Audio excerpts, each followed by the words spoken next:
So hello and welcome to another video.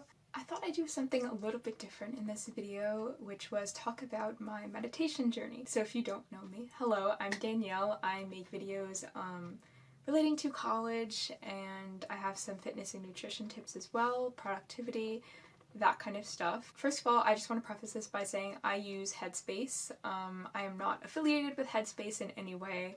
I'm not paid a commission. If Headspace wants to sponsor me, I am definitely open to that. But I am not sponsored in any way. Headspace is just the app that I use, and so I will be talking a little bit about my experience with Headspace. But in general, I just think that my experiences with meditation are applicable to any type of meditation, regardless of where or what kind you practice. Also, I do want to say that if you're interested in learning more, I wrote an article on this topic on my blog on Medium, and I will link that in the description, so if you are interested, please check that out as well. I was always interested in meditation. I would try a bunch of different things on YouTube. I suffer with anxiety and depression, mood swings, just an unstable relationship with myself. And so I came to meditation hoping to calm those feelings and to hopefully eradicate those emotions and those type of disorders from my life. But as I'll get into, meditation is actually something that is pretty different from what I had thought. So my current daily streak on Headspace is 543 days, which is something that I am extremely proud of. I actually started using Headspace a while ago, but I didn't actually stick to it, and I don't know why. I just didn't make it a habit. And then when I was going into my first year of college, one of the first year organizations or whatever gave out 10 free subscriptions to Headspace. I think it was for 6 months if we followed or liked some post. And so I liked the post and I was like, okay, where's my subscription? And it took a while for them to give it to me, but they finally did. And once I started it, I just continued, and it's something that has helped me a lot. I do want to say, though, that a lot of the 543 days weren't actually spent as I would have hoped. A lot of times I just meditated simply to meditate without the awareness that meditation brings. I would just meditate for 10 minutes and then go on with my day and totally forget that I meditated. And that probably happened for about 300 of those days, where I just wasn't really connecting meditation to my daily life, and I feel like it wasn't actually impacting me in any way. I mean, it might have been impacting me on a small scale, but I don't feel like I really gained much from 300 of those days. Headspace does have a free trial. I think it's 30 days, but don't quote me on that. Again, not sponsored, but I do recommend you try out that free trial, just see how it is. Headspace has a bunch of different packs on financial stress, mindful eating, dealing with grief and sadness, to stress, anxiety, cravings, even sports, things relating to sports recovery and sports motivation, appreciation and kindness, balance, everything you can possibly think of, there's a pack for. And there's also a bunch of singles for times when you're burned out or feeling an overwhelming amount of stress, or you just want to do any type of meditation. It is there. There's also a whole section on sleep, things to help you with your relationship to sleep, things to help you fall asleep, sleep music, sleep stories.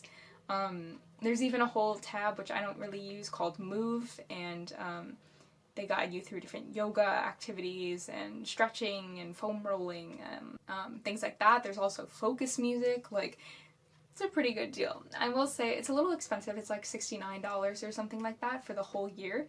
But I guess if you think about it, the whole year, it's not that bad.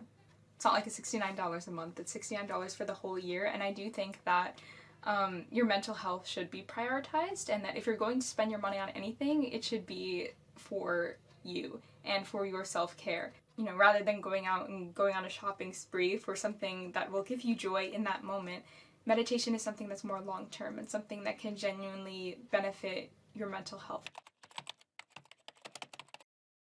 This is just my personal definition. It is not some scientific or actual written definition. It's just what I've come away from meditation learning. And all of the things in this video are based on my experience. So meditation is a gradual approach to changing your relationship with your thoughts and your feelings through awareness. And I think the idea is that through awareness, our relationship with the things around us and with our own conditions internally begins to change. The more we can be aware of our thoughts and feelings and acknowledge them without any kind of judgment, the more likely we are to engage with them in more helpful and skillful ways and to develop better relationships with those thoughts and feelings. And in turn, we can break that negative loop that kind of goes on in our mind, where we have like a negative thought that leads to a negative feeling, that leads to another negative thought, and then that fuels the feeling, and so on. Just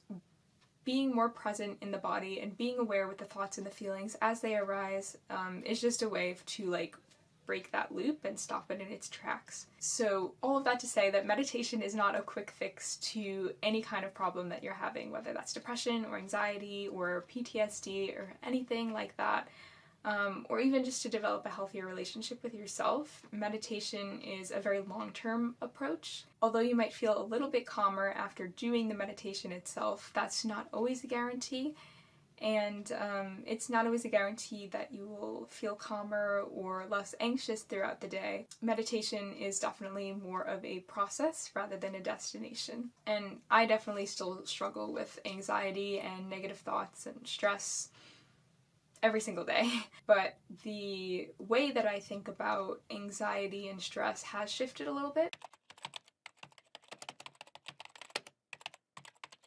It also is important to remember that negative thoughts and feelings will never simply just go away either, because they're part of being human, and it's totally okay to like feel stressed and anxious and depressed and frustrated, because those things make us human, and without those kinds of emotions we'd be missing out on a large chunk of life and the range of emotions that we're supposed to feel. You know, emotions are just a way for our body to communicate what it's feeling, and that maybe it needs some healing and time. And so our emotions are important vehicles for our body to communicate to us what it needs. And we can't simply seek to get rid of everything because they're uncomfortable, because these emotions serve a purpose. So after meditating for over 500 days on Headspace, here are just a few of the lessons that I've learned. These probably aren't all of them, but I thought these were the most important ones, and so yeah, let's get into them. So the first takeaway that I had, I kind of already mentioned, was that negative thoughts and emotions are not just going to go away. They're here to stay, unfortunately, and although they're uncomfortable, like I said, they do serve a purpose. And so learning to be at ease with them when they come up, and not trying to resist them or overly engage in them, has been a really vital lesson that I've learned. There's nothing wrong with me for feeling anxious or depressed or anything like that, because these emotions are natural. They're natural responses to our circumstances and to internal things that we haven't dealt with. Something that my therapist once told me was that emotions are the soul's way of communicating to the body. If you're feeling depressed, it's just a sign that your soul needs some attention. And these emotions aren't supposed to simply go away, because that wasn't their intention. Their intention is to communicate. And as humans, we all experience a wide range of emotions. And can you imagine if we only experienced happiness? We'd never really truly know what happiness even was, because it would be constant. And so having an antagonistic feeling to happiness is vital to understanding what happiness is itself and to appreciating it when it does arise. Every emotion is valid, and they are just simply ways of your body communicating to you. And attempting to rid yourself of these emotions is not only unrealistic, but it can also be damaging to your healing. The second kind of lesson that I've taken away is that awareness of your thoughts and feelings is vital to understanding them, and it is through understanding them that we can break that negative cycle of thinking and feeling. Without awareness, it's so easy to get caught up in these storylines, and simply being aware is a way to step out of the mind and come back to the present moment. And a related lesson that I've taken away is that we have a choice in engaging with a thought. Just because we have a really negative thought doesn't inherently mean that we have to be so involved in it. If a thought is helpful, it's okay to engage in it, but then also it's important to let it go and not let it overtake our lives. And similarly, for negative emotions, it's important to acknowledge them and then let them go. And that's something that's really vital to actually practicing formal meditation, is sitting with the breath, realizing when a thought has popped into the mind, acknowledging it, noting it, and coming back to the breath. And the current pack that I'm actually doing right now is managing anxiety. This is the second time I've done the pack, actually. And the process is that you simply are focused on the breath, and whenever you have a thought or a feeling, you label it as a thought or a feeling. And then you come back to the breath. And there are some additional layers of noting if you go through the whole pack, but essentially that's the goal of the exercise, is to simply just be aware, note when a thought or a feeling comes, and then come back to the breath. And in that process, you have a choice of engaging with the thought or feeling, or just letting it go and coming back to the breath. And choosing to let it go definitely reduces the intensity of the emotion or the thought. And a lot of times what I've noticed is that it's a thought that pops into my head rather than a feeling, and that thought in turn fuels my stress and anxiety, and then that stress and anxiety contributes to more negative thoughts. And so when I'm able to notice a thought and let it go, I'm able to stop the trigger for my stress and anxiety. This is a lesson that I'm still struggling with, and that is change is the only constant. Every day we come to meditation, our mind is a little bit different, we have different thoughts going on, and it's important to, regardless of what's going on in the mind, to sit and try to make sense of it and just be with it. And regardless of the circumstances that are going on, regardless of what's going on in your life, the same thing applies, to just sit with it and be with the circumstances as they are, and not trying to resist or actively change anything. Meditation teaches that stability arises when we accept that change is the only constant. It means that if we're comfortable with the idea of change, we can have some sort of control over our situation. And just acknowledging the fact that there are some things that we can't control in general, and learning to let those things go has also been vital to reducing my stress a little bit. But it's definitely a work in progress. Another important lesson that I found when meditating is that there is a shared human condition. And all this means is that as humans, we all experience the same type of emotions, the same type of thoughts.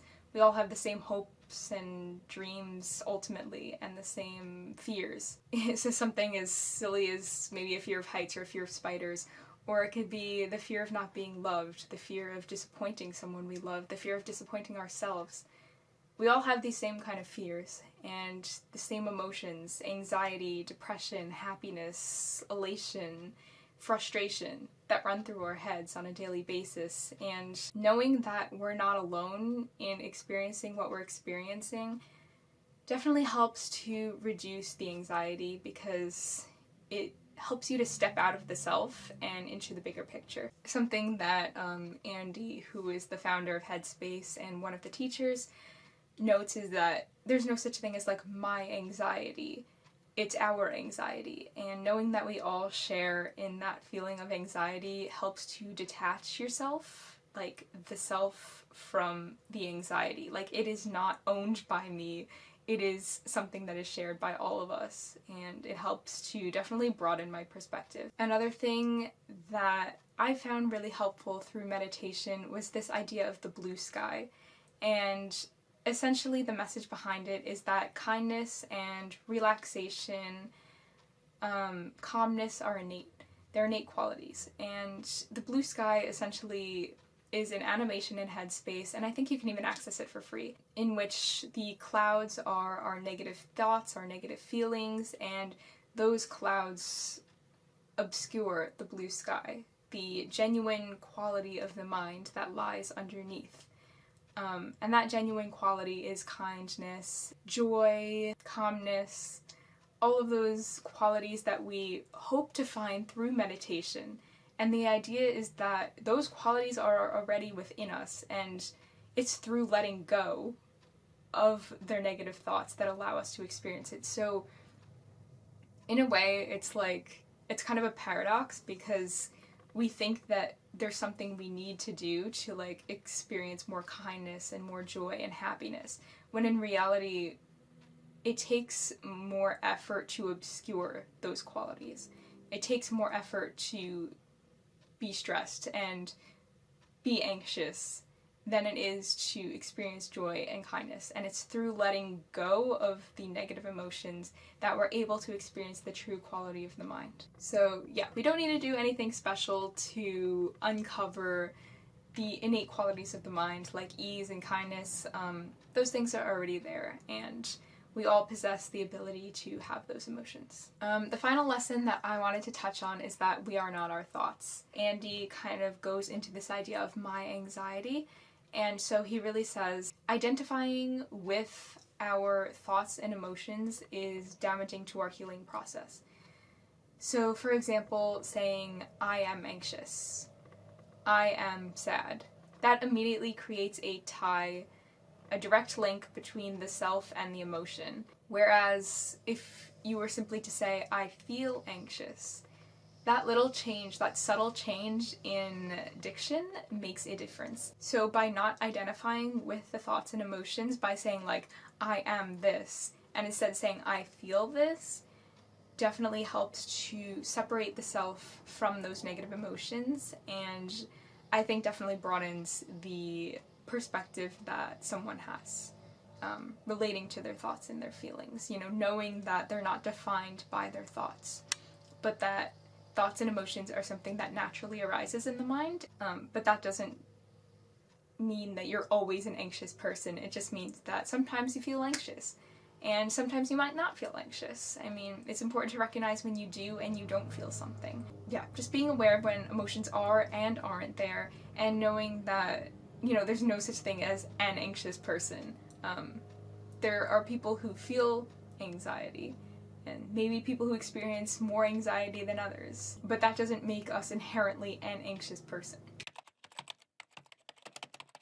Meditation has made me genuinely more aware of my thoughts. This doesn't mean that I'm free of anxiety or stress, it just means that I realize that I have a choice in engaging with the thoughts and feelings that cause me to have negative reactions. I'm not always perfect, I still experience stress and anxiety, and sometimes I still get caught up in those negative thought patterns, and I still react harshly to those around me, and I still act irrationally.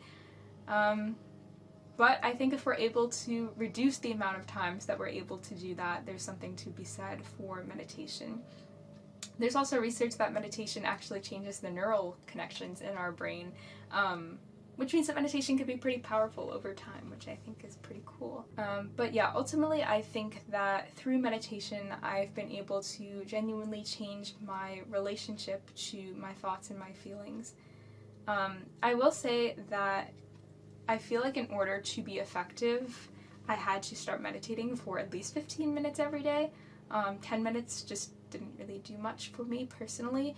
And it was when I started genuinely learning to carry some of the lessons from meditation to my daily life that I began to see a difference. Keep in mind that when you meditate, the goal is to carry that awareness throughout the day, and you definitely won't always have that awareness, but if that awareness could come into your day once, twice, 3 times, you might realize a really significant difference in the way you approach those emotions long term, and it might affect those around you as well, because you're able to communicate more effectively and recognize feelings like frustration and disappointment, and be able to not lash out or not react to those emotions when they come up. Just acknowledge them and let them go, and that can benefit yourself and the people that you're around. So I think even if you're able to carry that awareness into, I don't know, maybe even 3 moments of your day, whether that's when you brush your teeth, or you're eating, or you're watching TV with your partner, or you're playing board games with your family, just being more present enables you to have a more fulfilling day, and it helps to mend the relationships around you as well as the relationship that you have with your negative thoughts and feelings, and that's been the experience for me. Something that I do want to note is that my phone has been, and this has been something that I've been struggling with recently, my phone has hindered my meditation journey and my healing journey so much. When I start to feel overwhelmed, I just immediately check my phone. I'm always checking my emails, playing games, watching YouTube videos, and I'm always just trying to get away from the present moment. And carrying my phone with me and always using it has definitely hindered my meditation journey. And I've realized when I've put the phone down and I've been able to be a lot more mindful. And so if you are struggling in your meditation journey, I definitely recommend to put your phone down, and that definitely helps you to be more present. So I genuinely hope that you'll give meditation a try. So if you have a similar experience using Headspace or a different experience, be sure to leave a comment below and let me know. If you have any questions about meditation or anything related to my experience with meditation, also remember to leave me a comment below. Remember to like and subscribe for more videos like this and videos related to productivity and nutrition and training and all that fun stuff. I hope that you got something out of this video, and that I've hopefully inspired you to start your meditation journey or to pick it back up. Thank you so much for watching, and I will see you in the next video.